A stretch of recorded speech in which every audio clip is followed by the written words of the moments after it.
Greetings, everyone. My name is Brandon Ho. I am the head of marketing here at Scythe.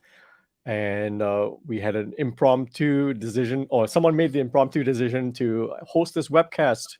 And the topic that we're going to focus on today is what the dwell. So, without further ado, I'm just going to hand it off to George, who precipitated this conversation and discussion, and let him take it from there. Thank you. Hello, everyone. Welcome, as usual, to our impromptu YouTube live streams, which we should always do more of. And just need to remember that. This time, we are covering what the dwell. So Mandiant released their M-Trends report, which is one of those annual must-reads. I know you all have a few of these, right? Recently, we've been talking a little bit about the Red Canary one. The Mandiant one is another one. And as I was going through it, about a 90-page report or so, I said, what the dwell? And I looked it up, and it actually mentions dwell time 90 times in this report. So what we're going to do today is go a little bit off the report and just live stream a conversation here between myself and Bryson Bort, who doesn't need an intro, the head unicorn here at Scythe and founder of the ICS Village in Grim, and Malware J, who you should probably know as well, vast experience in incident response, and looking forward to hearing about some of that here today. How are you gentlemen doing? Doing well. Every day is a holiday. Every day is a holiday. Apparently for attackers as well, as they spend a lot of time on environments without getting caught. So to level set first, what is dwell time? And I'm going to quote straight from the Mandiant report. Dwell time is calculated as the number of days an attacker is present in a victim or target environment before they are detected. The median represents a value at the midpoint of a data set sorted by magnitude. You know, if you forgot about math, a little different than an average, right? So the median dwell time is something that is front and center in this report. It's covered in the executive summary quite a bit, talking about change in dwell time. And then later on, as you go through the entire report, interesting pieces of data coming out of there. Normally an executive report or executive summary is written last. So we'll dive into that and some of the things that popped out. Of course, this did start by a tweet that I made about that dwell time in particular, apparently going down in 2020 to 2021. But if you look deeper, not so much in ransomware. So let's talk about that. So first up is the big one.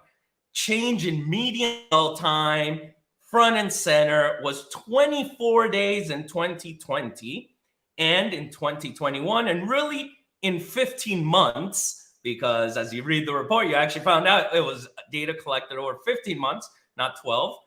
It went down to 21. So what's your first reaction to that, Malware Jake? Well, look, first off, it's great that it went down, but I don't think that I would be able to go sell the board on, hey, our median moved from 24 days to 21 days, right? Again, depending on the type of business you're in, that's potentially statistically significant, or significant period, right? But that is a really small, when you look at the overall scale, right? We're not talking about a dramatic, by numbers here, right? What we're looking at, 12.5%, not huge. And then we've got to remember that our sample set here is a little bit biased, right? I always try to remind people about this, not a little bit, it's tremendously biased, right? Let's be real. This is a fantastic report. We get a lot of really good, fantastic, incident response reporting, threat intelligence type reports that come out here, but they are heavily biased by those who are calling third parties for incident response, not the ones that are trying to do it themselves, not the ones that call their IT managed services provider to help them work the incident, right? So we're already looking at folks that, if we want to draw a conclusion, and I certainly will, or draw a correlation, folks that are already investing more in incident response, and as a result, probably investing more in security controls in the first place to be able to detect those, right? So your number depending on where you fall in or out of that population, is probably not going to sit around a median of 24 or even 21 days, as it turns out. But I'll kick the ball here to Bryson. What do you think about this? Yeah, I'll be even more pointed. We are talking about a data set of the haves. These are the folks who could afford Mandiant, right? If you can afford Mandiant IR, you are a have. And so yes, thank you. Just dollar bill, yo, right? And so that data set is skewed. And I think that's important to note because a lot of folks look at this data and they feel left behind. And this is a common trend that I see across our industry is we're all looking for some kind of numbers, some kind of metrics that we can grab onto and know that, hey, if I'm not confident in my security to be able to prevent, at least here's the statistics that I can benchmark myself against a peer for that understanding. And people look at this and they probably are like, oh, we're nowhere close to that. The other thing that I would dig deeper into it is the fact that, as George noted in the preamble, ransomware's dwell time is 5 days, right? We care about dwell time because it's how long an attacker is there doing whatever they feel like they want to do before they're found. And that's the thing that I think that this report also doesn't capture is how much of this stuff was successful regardless of when it was caught. Whenever I teach incident response, I'm like, well, you don't have to worry about detection engineering with ransomware. Ransomware announces itself, right? It wants to be found. It's like, hey, hi, pay me. Here you go. And then the other things, the dwell time is over a month. And again, we're talking about the haves. So at the very top echelon of security, where there is an investment, there is a process on improving, because as we all know, tools can't just do it alone. The dwell time is still over a month. And clearly, when we look at the results of all of these breaches, the breaches are still fundamentally successful at accomplishing their objectives. So even though there is, that little bit of silver lining of at least it's coming down some, it's not coming down in an appreciable way that is reducing the incidents or reducing the impact of the incidents. Yeah. So looking at the ransomware number, right, that did not go down at all. It was 5 days in 2020 and 5 days in 2021. And I don't know if you remember the comment you made on that thread about ransomware being that they want you to know, right? Like that is their action on objectives isn't actually encrypting and exfiltrating. Their action on objectives is getting paid. So they go a little deeper, right? Where you might think it's over when things were exfiltrated and whatnot. And that is not the case. That is just the start of them reaching out to you and eventually getting their objective, which is a nice transaction in their cryptocurrency of choice for that day. So interestingly enough, when we remove ransomware from this data set, the number's not actually 21. No, the number's bigger. It goes up to 36 days when we don't account for ransomware. So while 21 did look good on that executive summary report, soon as you start diving into the data, you see this number going up. And then it got broken up even more, which I'd like to ask Jake a little bit about this because you've worked globally. I did a little bit of that myself, Citigroup as well. And that breakout is a little different. First, the breakout was per region. So Americas as a full continent, the way it's in Europe. But is the US and LATAM really at the same level here? Taking into account what Bryson already said, right? Yeah, well, first off, no, not at all, right? That was one of my biggest takeaways here. And I understand from a cultural, perspective, right? Having worked in Latin America, they don't like to be separated from North America and these types of reporting, right? That's almost seen as, I've certainly seen folks take that as an insult, but on the haves, have-nots, no, it's dramatically different, even among major financial institutions, right? Instead of saying, because the cybersecurity of, relative cybersecurity of a mom and pop shop, let's say in New York City, versus Mexico City, I'm not sure that I'm as interested in that as I am even analyzing the haves, right? So let's take a major financial institution. in the U.S. versus a major financial institution, let's say in Latin America. And there, even the control frameworks are just dramatically different. And it's not just control frameworks. I know we've all preached on the past, right? It's about people, process, and technology, right? No one of those things gets it done. And so we're looking at that intersection between all three of those things. And overall, no, I mean, just calling a spade, it's not on par. And of course, again, if you happen to work in Latin America and you have an awesome security team, rock on. We're not talking about you. You are clearly in the haves category, as Bryson put it. But generically, there, no, it's not even close to the same. If we can note, though, even as you look at detection source by region, we note that in the Americas, 60%, right, are detected internally, 60% of intrusions. But everywhere else, right? So APAC, it's 24% versus 76% being reported to them, a third-party breach notification. And in EMEA, it's 38%, right? So it is very easy to step back and say, woohoo, we're winning in this one tiny area. And winning here is described as in the very, very, I hate to even call this winning, right? But like we detected more internally than we got third-party notifications, and that's the win. And that's exactly what I was going to actually ask next, right? The sources, right? They're essentially broken up into two in this: internal detection and external detection. And you made a comment around that being called external in the first place, but can you jump a little bit more into the sources?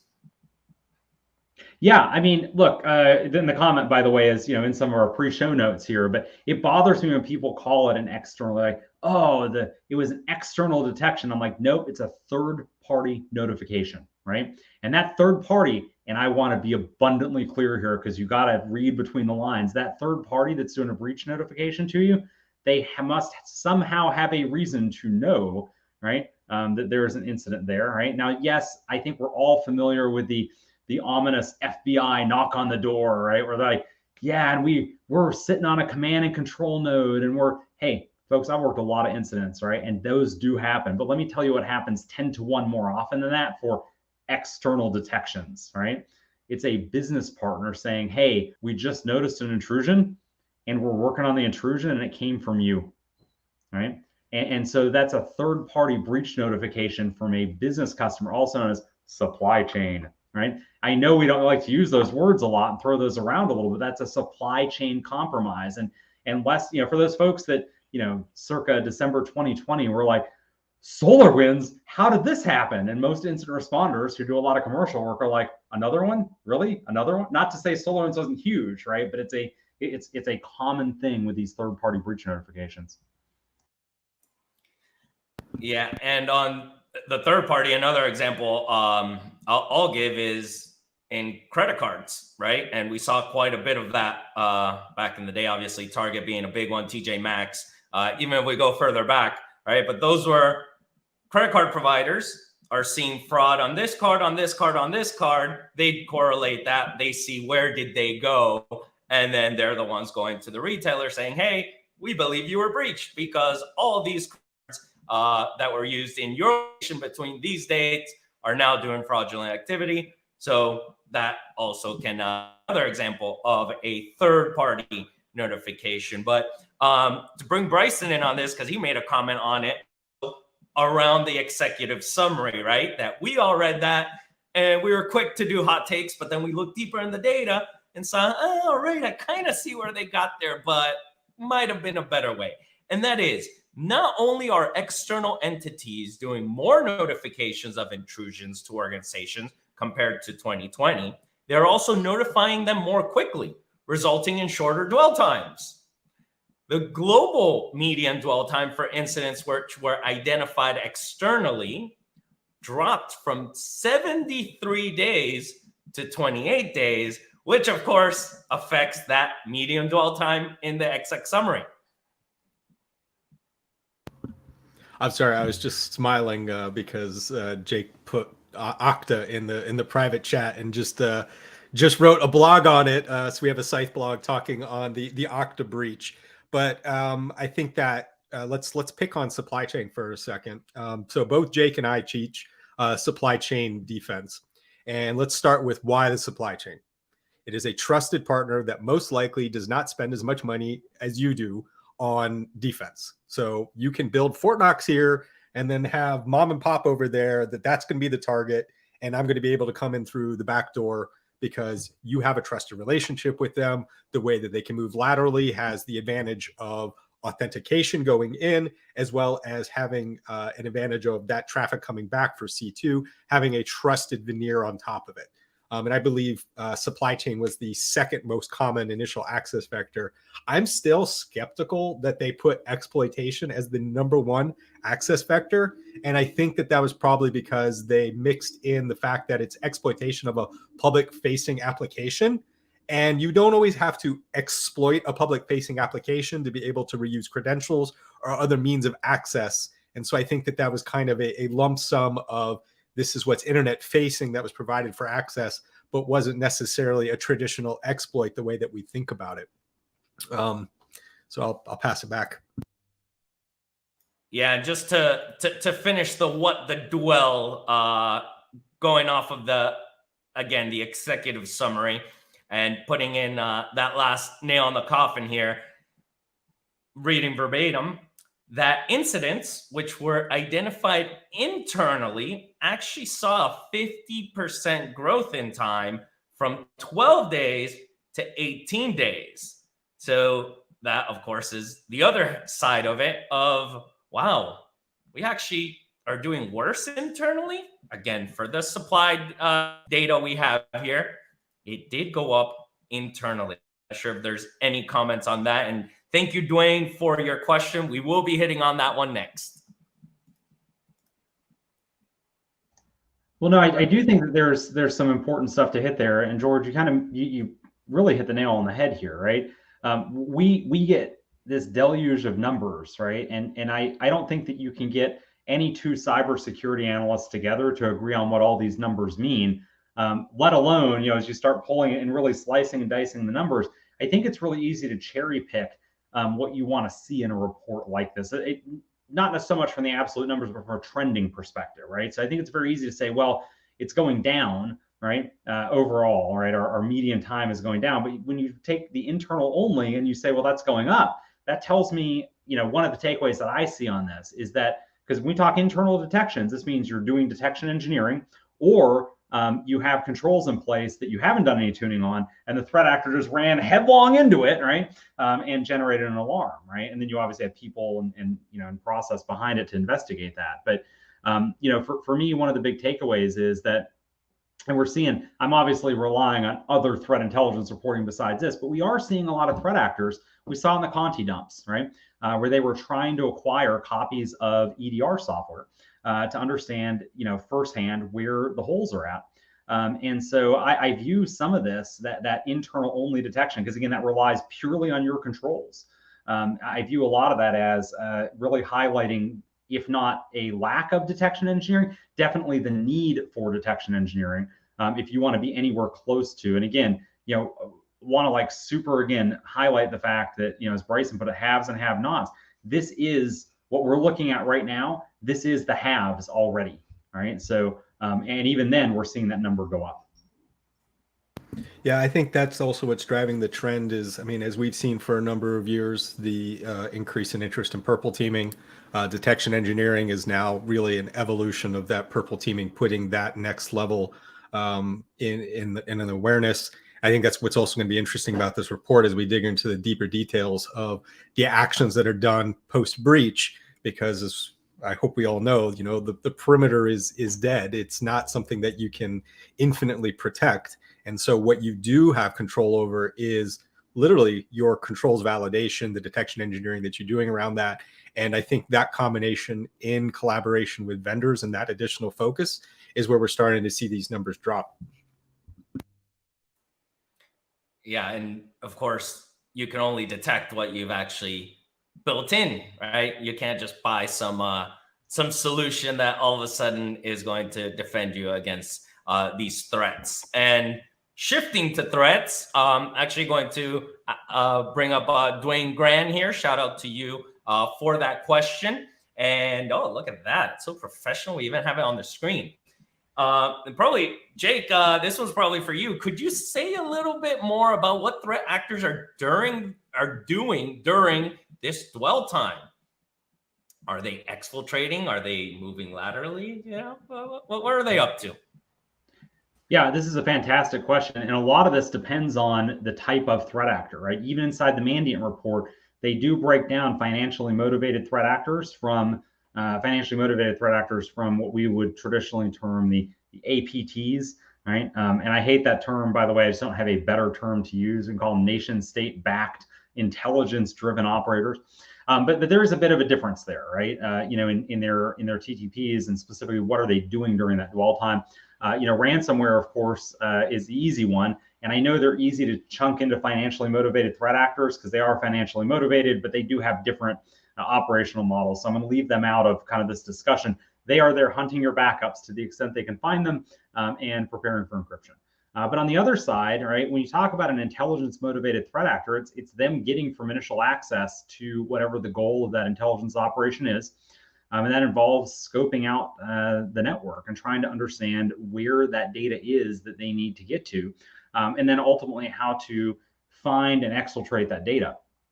This is where you get a little bit of a difference between some of your APT and some of your financially motivated actors, because if you have somebody that's there for financially motivated and they are, for instance, trying to go steal credit card numbers, we have some examples of folks that stay in the network for some period of time, but really it's quantity over, it's quantity over long-term access. And intelligence typically is exactly the opposite, right? Long-term access trumps any immediate exfiltration need. But the thing that they have in common here in both cases is examining your entitlements, obviously searching around the network, and there's some lateral movement involved with that. Frequently I hear folks say, they're like, oh, and they're always going for domain admin. And I'm like, you got to stop that, right? Domain admin is a means to an end. No threat actor ever sets out with the goal of getting domain admin. And I have worked a lot, and I mean a lot, of really impactful incidents where the threat actor never got domain admin and took a lot of very damaging data for the organization otherwise, right? And so anyway, that's typically what I see. There is some exfiltration, but it's a lot more around reconnaissance inside the network, getting to that objective, right? If lateral movement's required, great. In some cases, it's not. It's just a matter of finding the right SharePoint site, as well as the right user to impersonate, so they can read the data off of said SharePoint site or file share or insert whatever here.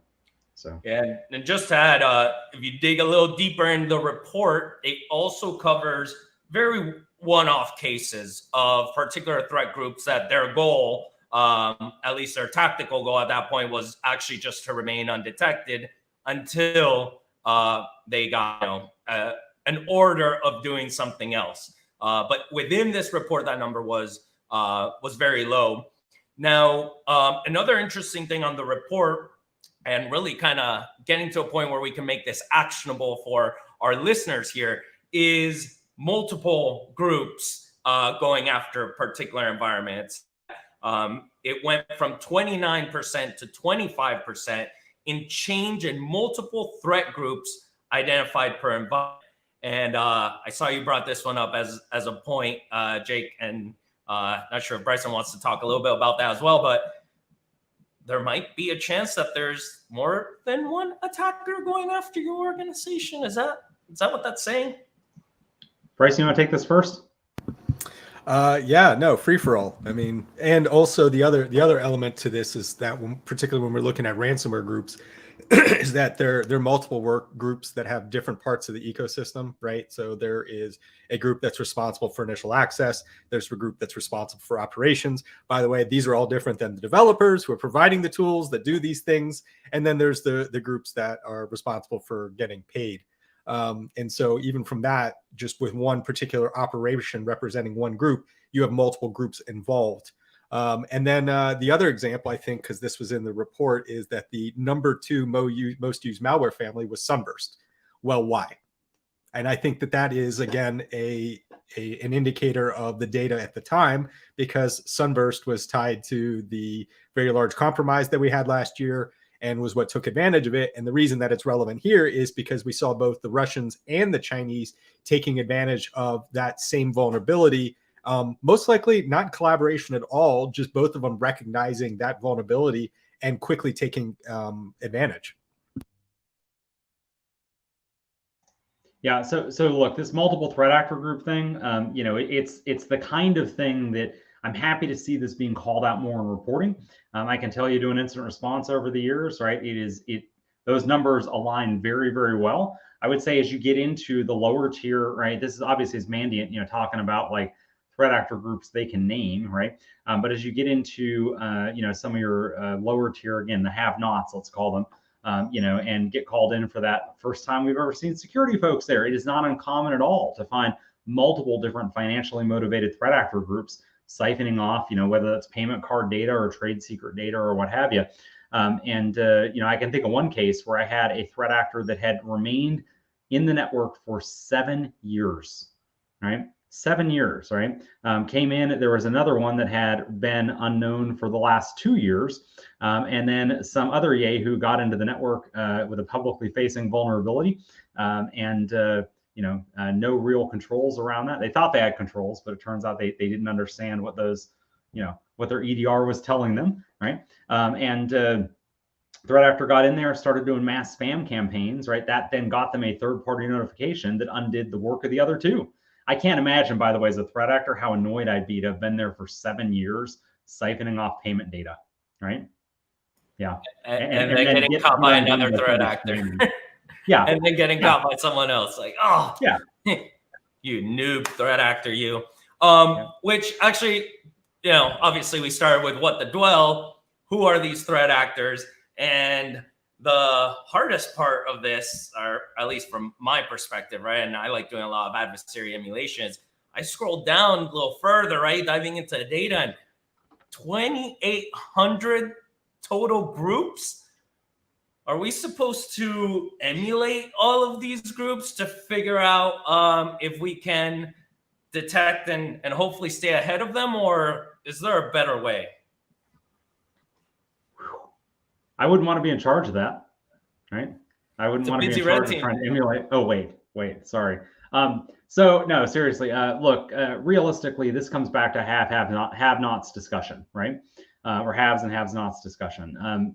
Realistically, most organizations, let's be straight, don't have a red team. And I might be going offline or going a little bit coloring outside the lines here, but I'm going to say most of them that have a red team don't use them appropriately. And so, okay, good. I've got nods here too, right? So I'm still new here, still making sure I'm not like stepping over any, you know, like kicking some cans over. No sacred cows, Jake. No sacred cows. No sacred cows. Well, there we go. So look, most organizations have a red team, honestly, are wasting that budget, right? In my experience, are wasting that budget. They're not getting good.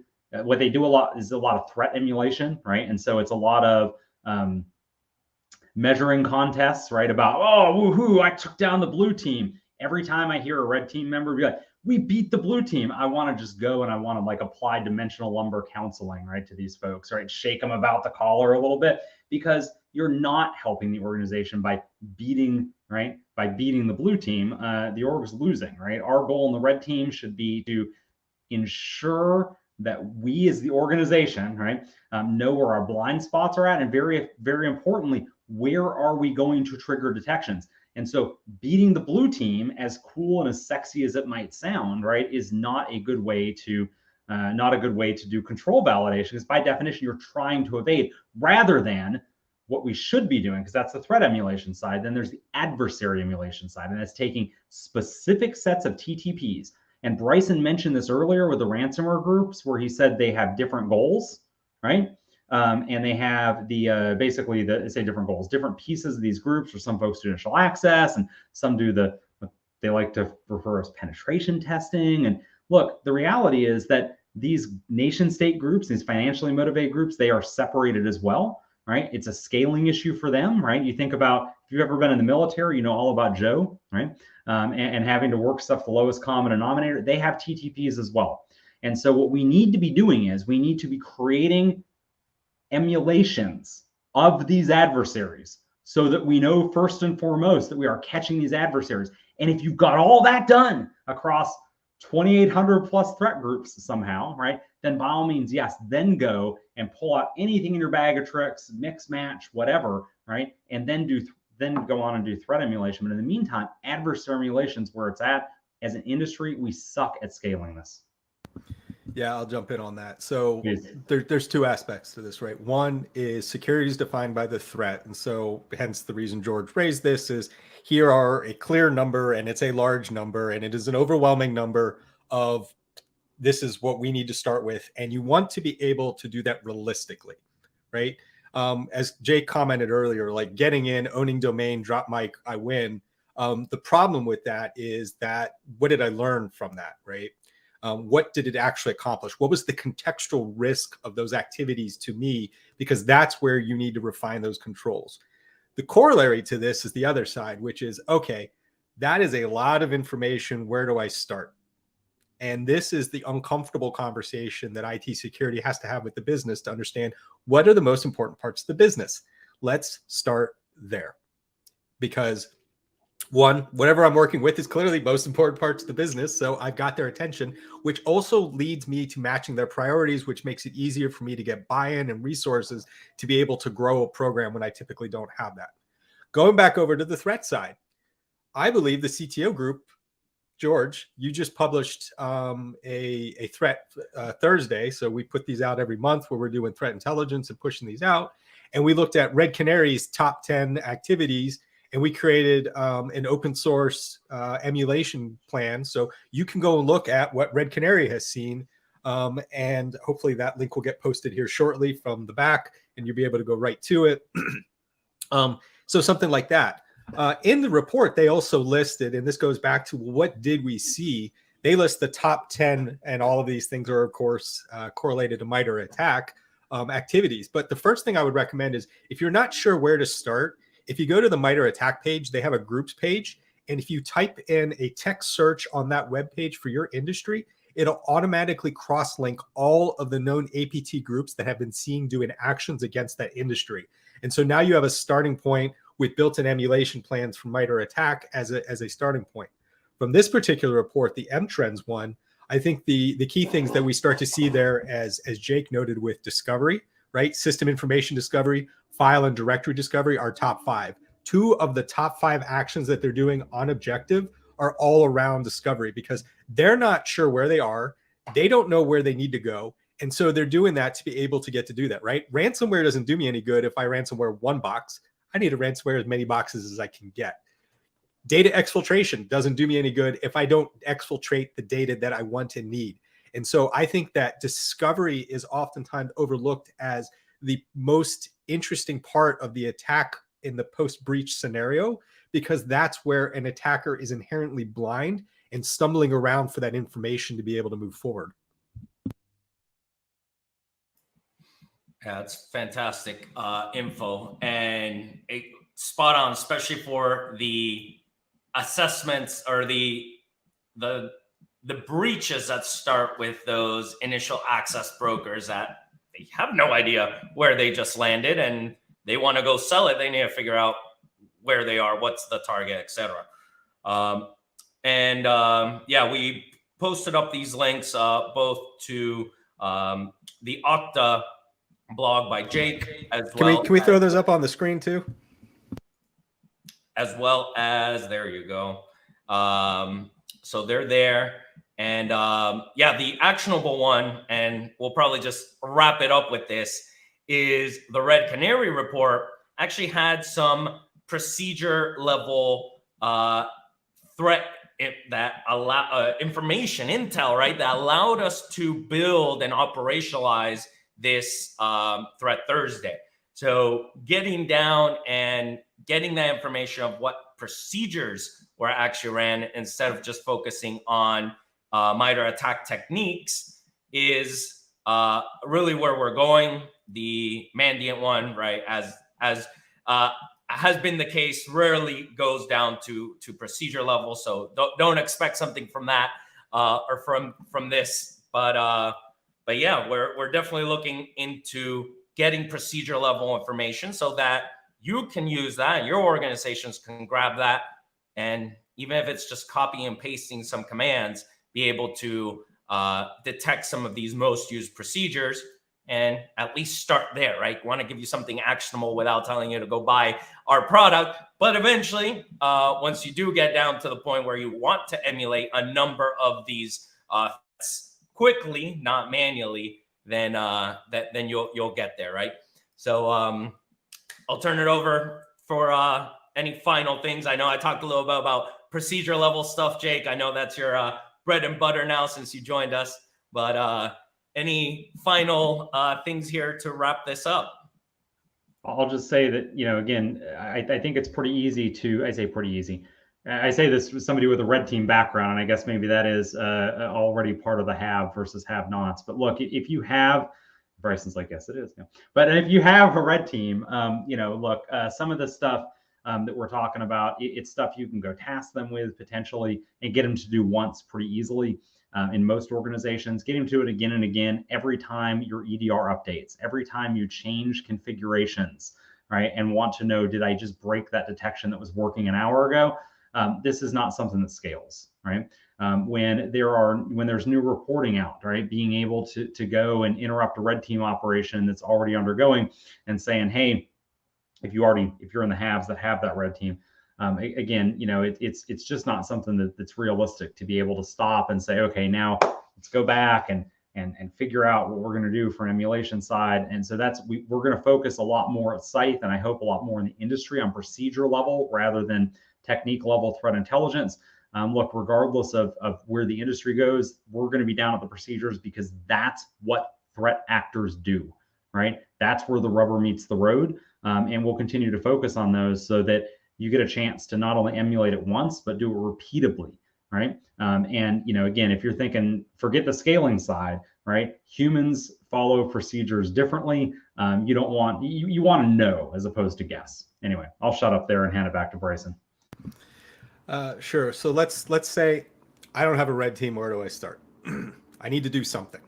Your tools by themselves, whatever you're paying for, you don't know what you're getting, right? Whether that's outsourced, whether that's insourced, you have assumptions, and those assumptions have been unvalidated by your own reality.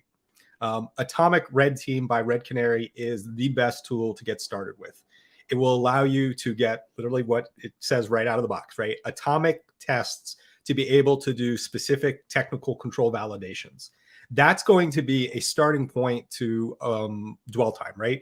Dwell time is an attacker hanging out in your backyard, eating your hamburgers, drinking your beer as long as they want.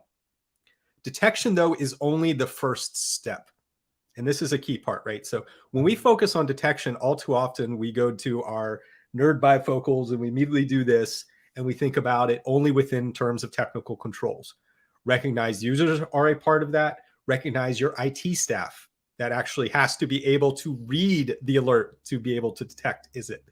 And that's only the starting point, because next is the response. How quickly can I understand the scope of and the impact of the breach is the next step. And then, of course, remediation, where I've gotten them completely out. So dwell time is just the first step, and it is not just a technical one. This is where I will pound our chest and say, this is what Scythe does well, is Scythe allows you to build and scale with your own maturity model from not just looking at what's my ability of a technical piece, what's the people piece as well, and understanding it across all of the phases of defense from detect to respond to remediate. And the best time to start is now. So if you feel overwhelmed by reading these reports and seeing these times and saying, oh my gosh, I'm nowhere near, start today. We've given you a number of free resources here to get started. And then as you improve, you will surely mature in this space and hopefully detect and respond to threat actors and not become a stat in the next report. Lastly here, I see Roy on there. Shout out to you, Roy. You and your red teaming. We love red teaming as well. Of course, you always need a red team operator or an operator doing this stuff. You can't automate the whole thing. But thank you all for joining our What the Dwell discussion. We are on Twitter at Bryson Bort, at Malware Jake, at Giorgio Chiez, and of course at Scythe-IO. If you have any other questions, keep the conversation going. You know where to find us. We're not very shy, especially on Twitter. So just say hello or ask away, and we'll keep the discussion going. But I want to thank you all for your time on this wonderful Monday, or if you're watching the recording. Thank you, and let's keep the conversation going.